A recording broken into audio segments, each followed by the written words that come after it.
Halo sahabat IMISIku, teman belajar CPNS-ku. Kali ini kita akan membahas mengenai fokus SKB Kesehatan COVID-19 Part 2. Nah, pada part ini kita akan membahas mengenai bagaimana cara penularan, bagaimana cara pencegahan, bagaimana cara diagnosis dari penyakit COVID ini, dan bagaimana cara penata laksanaan dari penyakit COVID ini. Oke, sebelumnya jangan lupa like dan share IG teman belajar.cpns-ku dan subscribe YouTube teman belajar.cpns-ku.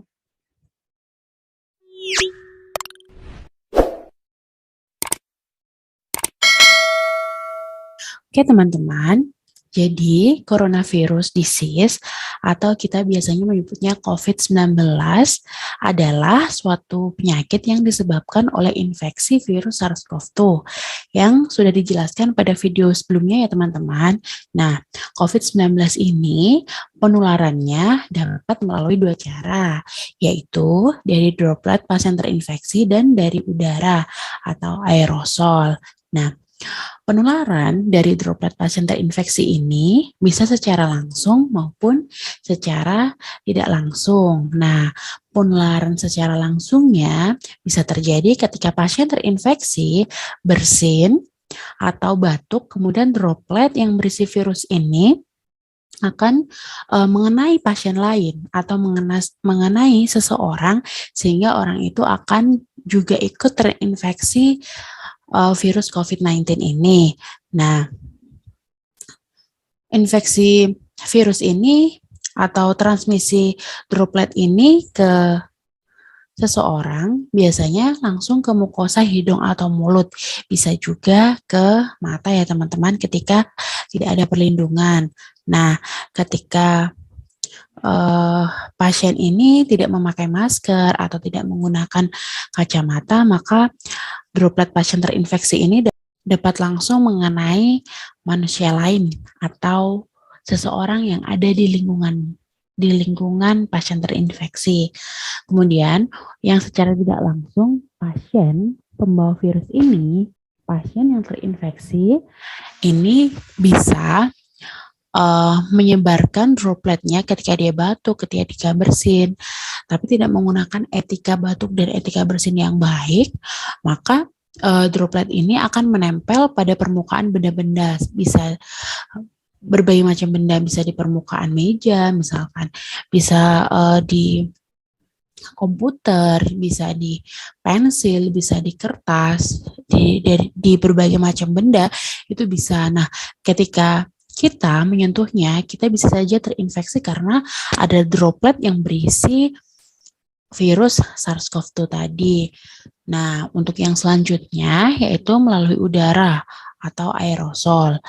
Melalui udara atau aerosol ini seringnya terjadi pada nakes ketika mereka melakukan prosedur atau perawatan suportif pada pasien yang menghasilkan aerosol. Contohnya seperti endotrakeal, suction terbuka, dan pengobatan nebulasi. Dan prosedur dan perawatan ini tidak menggunakan APD yang sesuai standar, begitu ya teman-teman. Jadi misalnya kalau prosedur dan perawatan ini sesuai menggunakan APD yang sesuai standar, kemungkinan besar penularannya akan lebih minim. Nah, COVID-19 ini memiliki gejala seperti flu, yaitu demam di atas 38 derajat Celcius, batuk kering, sesak napas. Selain gejala-gejala yang sering terjadi seperti gejala flu tersebut, ada juga gejala yang jarang terjadi, namun saat ini sedang booming ya teman-teman. Gejala ini adalah gejala hilang rasa atau agesia dan hilang bau atau kita biasanya menyebutnya anosmia. Ini yang saat ini sedang digadang-gadang, yaitu ketika kita terjangkit atau terkena penyakit COVID ini, maka kita akan hilang bau atau anosmia seperti itu.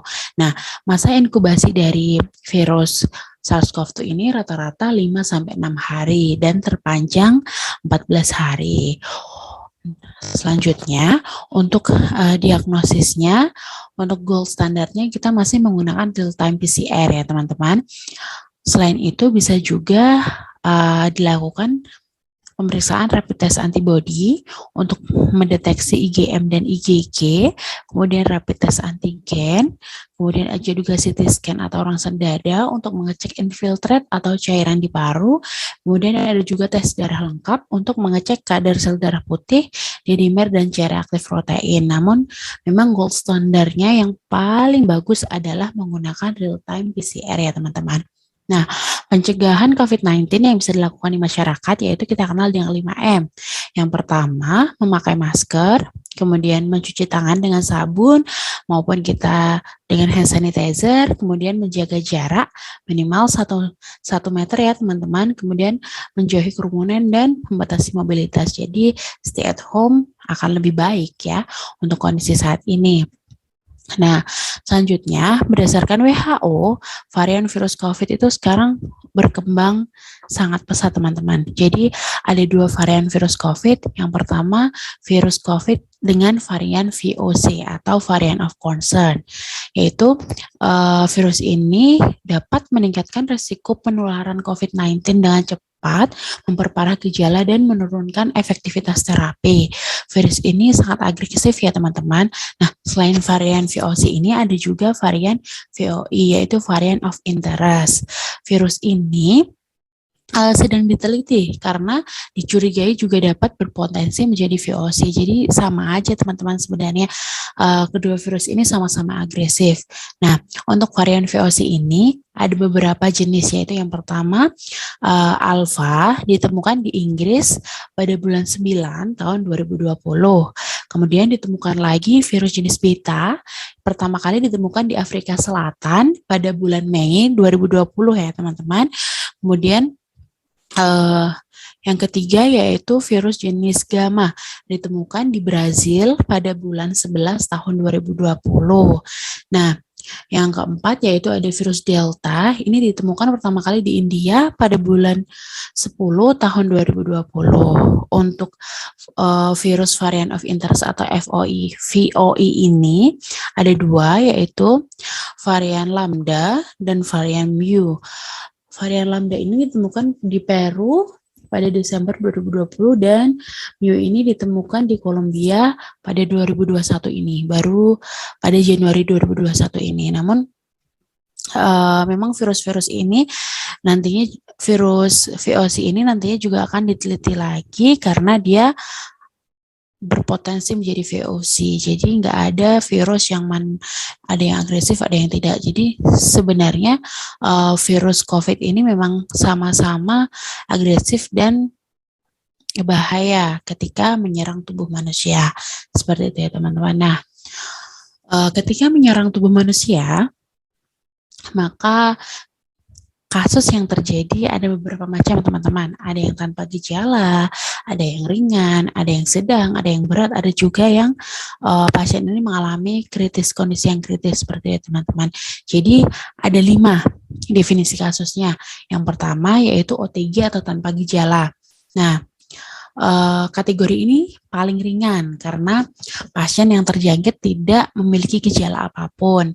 Kemudian kategori yang kedua yaitu ringan atau tidak ada yang komplikasi. Nah, biasanya pasien dengan kasus ini terjadi ISPA, infeksi saluran pernafasan atas, kemudian gejalanya tidak spesifik seperti demam, lemah, batuk dengan atau tanpa adanya sputum. Nah, yang ketiga yaitu kategori sedang atau moderate. Untuk remaja dan dewasa, biasanya pneumonianya tanpa gejala berat dan tidak membutuhkan suplementasi O2. Pada anak-anak, biasanya terjadi pneumonia yang tidak berat, keluhannya biasanya batuk atau sulit bernafas disertai dengan napas cepat. Nah, untuk kategori berat atau pneumonia berat ini yang terjadi pada remaja atau dewasa biasanya demam, ISPA atau pneumonia ditambah dengan 1 gejala atau 1 tanda yaitu RR lebih dari sama dengan 30 kali per menit, kemudian terjadi distres pernapasan berat, kemudian SpO2-nya kurang dari 90% dan PaO2 per FiO2-nya kurang dari 300. Nah, untuk anak-anak biasanya ada gejala batuk atau kesulitan bernafas ditambah satu gejala atau satu tanda sianosis sentral atau SpO2 kurang dari 90%, distres pernapasan berat, dan ada terjadi tanda pneumonia berat. Nah, untuk yang paling terakhir yaitu kategori yang paling parah yaitu kritis, biasanya pasien mengalami gagal napas, HRDS, sepsis atau multiple organ failure. Nah, untuk protokol tata laksananya nanti terbagi menjadi dua, pasien terkonfirmasi dan pasien yang belum terkonfirmasi COVID-19. Nah, untuk pasien yang sudah terkonfirmasi COVID-19, pada pasien OTG dilakukan isolasi mandiri selama 14 hari.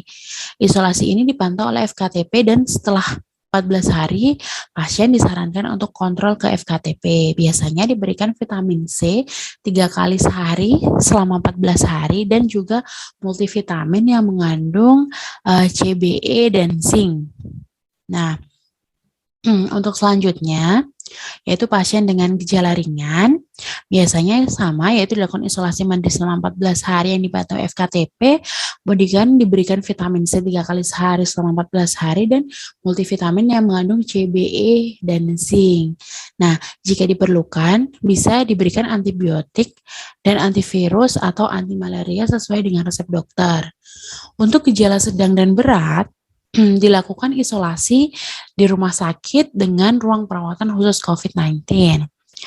Kemudian selain itu disarankan untuk istirahat total, intake kalori yang adekuat, kontrol elektrolit, dan terapi cairan serta suplementasi O2. Pada kondisi ini, biasanya pasien diberikan vitamin C secara IV atau intravena selama perawatan dengan dosis yang sudah ditentukan oleh dokter. Kemudian diberikan juga multivitamin mengandung CBE dan zinc dan juga bisa diberikan antibiotik, antivirus, dan antimalaria sesuai resep dokter. Antibiotik yang yang digunakan untuk penyakit COVID-19 ini adalah jenisnya yaitu azitromisin dan levofloxacin. Untuk antivirus yang digunakan yaitu oseltamivir dan favipiravir, atau favipiravir ini biasanya yang ada di pasaran Avigan ya dengan sediaan 200 mg. Kemudian ada juga antimalaria yang telah diteliti dan telah terbukti dapat mengobati COVID-19 ini yaitu kloroquine fosfat dan hidroksikloroquine. Untuk protokol tata laksana pasien belum terkonfirmasi, pertama untuk pasien OTG dilakukan isolasi 14 hari ya, isolasi mandiri 14 hari. Kemudian diberikan vitamin C, suplementasi vitamin C 3 kali sehari, 1 tablet selama 14 hari. Kemudian untuk gejala ringan sama, isolasi mandiri 14 hari dan disarankan untuk melakukan PCR 1 dan 2, jadi 2 kali swab nasofaring 2 kali di hari pertama dan hari kedua. Kemudian jangan lupa terapkan 5M, berjemur di pagi hari atau sore hari, kemudian diukur suhu pagi dan malam, ditambahkan vitamin C 3 kali sehari, dan obat simptomatis lain. Kemudian bisa juga diberikan antibiotik jika diperlukan. Ini sesuai dengan resep dokter ya. Kemudian untuk kategori sedang atau berat, pasien dirawat di rumah sakit atau rumah sakit rujukan. Disarankan untuk melakukan RDT atau PCR pada hari 1 dan 2. Kemudian disarankan untuk istirahat total, intake kalori adekuat, melakukan kontrol elektrolit, terapi cairan, dan suplementasi O2. Pasien PDP yang dicurigai COVID ini dengan kriteria sedang atau berat dirawat seperti pasien konfirm sampai terbukti pasien ini bukan COVID-19 gitu, bukan sakit COVID-19. Nah, untuk antibiotik yang digunakan sama yaitu jenis azitromisin dan levofloxacin. Nah, untuk selanjutnya kita ke soal ya teman-teman. Jadi soal yang pertama, seorang pasien mengalami gejala demam dengan suhu 38,7 derajat Celcius. Sudah 3 hari tidak kunjung sembuh. Selain itu, pasien juga mengalami gejala kehilangan bau dan tidak bisa mencium bau apapun. Pasien diketahui merupakan kontak erat dari Nyonya Y atau confirm COVID. Maksudnya Nyonya Y ini confirm COVID. Nah, kondisi apakah yang dialami pasien tersebut? A. Vasokonstriksi, B. Agesia, C. Anosmia. D. Bronkokonstriksi. Oke, kira-kira apa teman-teman jawabannya? Ya, jawabannya adalah anosmia. Jadi, pasien sudah dikatakan bahwa pasien mengalami kehilangan bau atau tidak bisa mencium bau apapun, yaitu jawabannya anosmia. Kalau agesia, tadi sudah saya jelaskan ya teman-teman, jadi agesia itu kondisi hilangnya fungsi indera pengecap, jadi dia nggak ada rasa, hilang rasa. Nah, untuk vasokonstriksi, dia penyempitan pembuluh darah. Kemudian kalau bronkokonstriksi, kondisi di mana otot prosedur bronkus ini mengalami kontraksi atau penyempitan. Soal selanjutnya, penularan COVID bisa melalui droplet dan udara atau aerosol. Tindakan atau prosedur yang dapat menyebabkan penularan melalui udara adalah A. Pasien konfirmasi COVID batuk dan menularkan langsung ke pasien lain. B. Pengobatan nebulasi pada pasien PDP dengan distress pernapasan dengan masker APD dengan APD maskernya beda saja. Kemudian prosedur endotrakeal dengan APD sesuai standar. D. Pemeriksaan pasien ISPA dengan APD sesuai standar. Nah, kira-kira jawabannya apa nih teman-teman? Oke, jawabannya adalah B. Jadi, untuk yang jawaban A ini, pasien konfirmasi yang batuk dan menularkan langsung ke pasien lain ini adalah penularan melalui droplet. Untuk penularan melalui aerosol, yaitu yang benar adalah jawaban B, yaitu pengobatan nebulasi pada pasien PDP dengan distress napasan dan petugasnya hanya menggunakan APD masker bedah. Sedangkan sudah diketahui di sini bahwa dokter dan perawat yang melakukan kegiatan yang menimbulkan aerosol pada pasien, kecurigaan atau sudah terkonfirmasi COVID-19 itu harus menggunakan APD level 3 ya teman-teman, yaitu yang harus digunakan diantaranya masker N95 atau yang ekuivalen KN atau yang lainnya, pokoknya yang setara ya teman-teman. Kemudian gown, coverall, kemudian pelindung mata atau face shield, sarung tangan karet, steril sekali pakai atau hand steril, kemudian headcap dan apron. Jadi untuk APD pada pilihan B ini kurang standar, jadi dapat meningkatkan penularan melalui udara. Soal yang selanjutnya, varian virus COVID yang berpotensi menyebabkan peningkatan risiko penularan, memperparah gejala dan penurunan aktivitas terapi adalah A. Varian alfa dan mu, B. Beta dan lambda, C. Delta dan beta, D. Lambda dan mu. Kira-kira jawabannya apa teman-teman? Jawabannya adalah C, yaitu varian virus yang berpotensi meningkatkan risiko penularan COVID-19 dengan cepat, memperparah gejala dan menurunkan efektivitas terapi ada 4, yaitu alfa, beta, gamma, dan delta. Sedangkan varian of interest-nya sudah saya jelaskan tadi, ada 2, yaitu lambda dan mu. Begitu ya teman-teman. Jadi jawabannya di sini adalah C, yaitu delta dan beta. Soal selanjutnya, seorang pasien anak usia 7 tahun mengalami gejala batuk dan kesulitan bernapas. Pasien ini juga mengalami penurunan kesadaran dan kejang beberapa kali dengan nilai SpO2 92%. Apakah kategori kondisi pasien tersebut? A. Ringan, B. Sedang atau moderat, B. Berat atau pneumonia berat, D. Kritis. Jawabannya apa nih teman-teman? Sudah saya jelaskan tadi ya definisi kasusnya. Oke, jawabannya adalah C, berat atau pneumonia berat. Nah, di sini ditandai dengan gejala batuk dan kesulitan bernapas. Di sini ya teman-teman, pada pasien dengan kondisi berat, yaitu untuk anak-anak, ada gejala batuk dan kesulitan bernapas. Ditambah 1, distress pernapasan berat, tanda pneumonia berat, dan sianosis sentral atau kadar SpO2 kurang dari 90%. Nah, di sini ada juga penurunan kesadaran. Penurunan kesadaran ini dapat juga menjadi tanda pneumonia berat dan kejang beberapa kali, kesulitan bernapas. Jadi kategori di sini pasien tersebut adalah C, berat atau pneumonia. Pneumonia berat.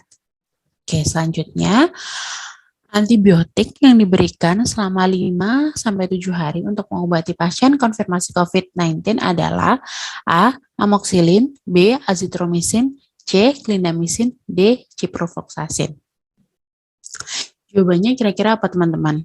Pasti teman-teman sudah familiar ya dengan nama-nama antibiotik.